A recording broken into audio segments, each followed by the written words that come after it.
Nang makita ni Pambi na pinaputukan ng 2 beses, natakot siya.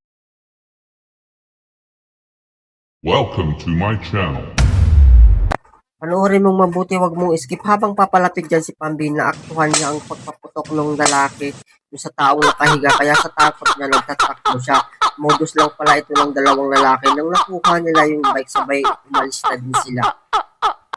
May kausap si Pambi dyan, tapos biglang lumapit si Jude dahil nakita niyang nakalabas yung pera ni Pambi sa kanyang bulsa. Ang ginawa niya, hinugot niya, tapos di niya akalain na merong darating na lalaki na nakashade. Tapos kinalabit niya si Pambi at sinabi niya na nahulog niya ang kanyang pera, pero hindi pala.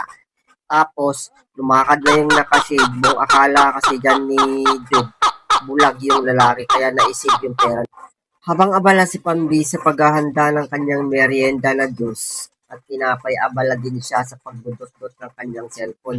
Kaya wala siyang kaalam-alam na lumapit pala dyan si Hirang at saka si Boy at may dala-dala silang mahabang hose. Ngayon, panoorin nyo kung anong gagawin nila kasi merong hawak sila ditong plastic at straw. Yun, inumpisahan na nilang sipsipin yung laman ng pixel. Yan.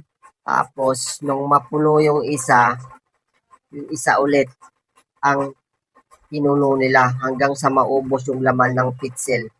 At hindi lang yun, tinangay nila pati yung isang plastic na tinapay. Kaya, iyak na naman yan si Pambi nang na makita nang wala na siyang merienda.